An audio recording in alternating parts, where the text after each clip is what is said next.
สวัสดีค่ะใครๆก็เข้าครัวนี้นะคะแนนจะพามาทำเมนูเครื่องดื่มเพื่อสุขภาพค่ะเหมาะสำหรับคนที่กำลังลดน้ำหนักนะคะหรือว่าต้องการโปรตีนนะคะที่ไม่ได้มาจากเนื้อสัตว์นะคะนั่นก็คือเมนูน้ำเต้าหู้นั่นเองค่ะเดี๋ยวเราไปดูส่วนผสมและวิธีการทำกันเลยค่ะว่ามีอะไรบ้างค่ะขั้นตอนแรกของการทำน้ำเต้าหู้นะคะเราก็จะมาปั่นน้ำเต้าหู้กันก่อนค่ะสำหรับน้ำเต้าหู้นะคะเราก็ได้จากถั่วเหลืองค่ะที่เราแช่น้ำเอาไว้แล้วใส่ลงไปนะคะในโถปั่นใครจะใช้เป็นแบบเต็มเม็ดก็ได้นะคะแต่ก็ต้องใช้เวลาในการแช่มากกว่าเมล็ดถั่วเหลืองที่ผ่าซีกแบบนี้ค่ะเสร็จแล้วนะคะก็ใส่น้ำลงไปค่ะให้ท่วมตัวเมล็ดถั่วใครชอบเข้มข้นมากก็จะใส่น้ำน้อยหน่อยค่ะ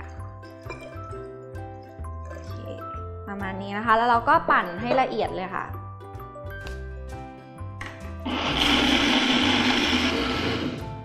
นี่ค่ะตอนนี้ก็ปั่นจนละเอียดดีแล้วค่ะเดี๋ยวเราจะเอาไปกรองกันค่ะเราก็จะเอาถั่วเหลืองที่เราปั่นกับน้ำนะคะมากรองกันที่การกรองนะคะเราจะมีกระชอนด้านล่างนะคะแล้วก็รองด้วยผ้าขาวบางแบบนี้ค่ะเศษกากถั่วเหลืองนะคะจะได้ไม่หล่นลงไปค่ะเสร็จแล้วก็รวบผ้านะคะทั้ง4มุมแบบนี้ค่ะแล้วก็บิดให้น้ำออกมาเยอะที่สุดค่ะ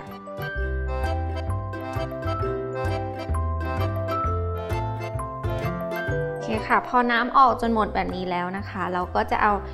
น้ำเต้าหู้ที่เรากรองได้ค่ะเดี๋ยวเราจะเอาไปต้มกันค่ะหลังจากที่เราแยกกากถั่วเหลืองเสร็จแล้วนะคะเราก็จะเอามาใส่หม้อต้มกันเลยค่ะแล้วเราก็เปิดไฟเลยค่ะก่อนที่จะเดือดเนี่ยก็ต้องคอยคนไปด้วยนะคะเพราะว่าเดี๋ยวจะไหม้ถ้าหากมีฟองแบบนี้นะคะก็ตักออกได้ค่ะค่อยๆช้อนออก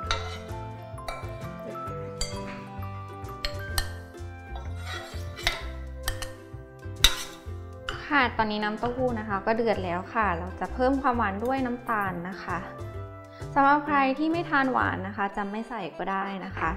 หรือว่าใครที่กำลังควบคุมน้ำหนักค่ะสามารถใช้เป็นพวกน้ำตาลหญ้าหวานหรือว่าสตีเวียแทนก็ได้ค่ะ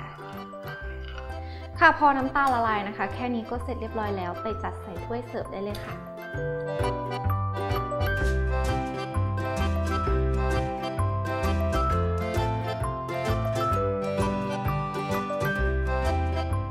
เสร็จเรียบร้อยแล้วค่ะสำหรับเมนูน้ำเต้าหู้สูตรโฮมเมดนะคะเมนูเครื่องดื่มแบบดีต่อสุขภาพนะคะบอกเลยว่าสะอาดปลอดภัยไร้สารกันบูดแน่นอนค่ะสำหรับสูตรและวิธีการทำนะคะก็สามารถเข้าไปติดตามชมอย่างละเอียดนะคะได้ทาง foodtravel.tv ค่ะสำหรับวันนี้นันไปก่อนสวัสดีค่ะ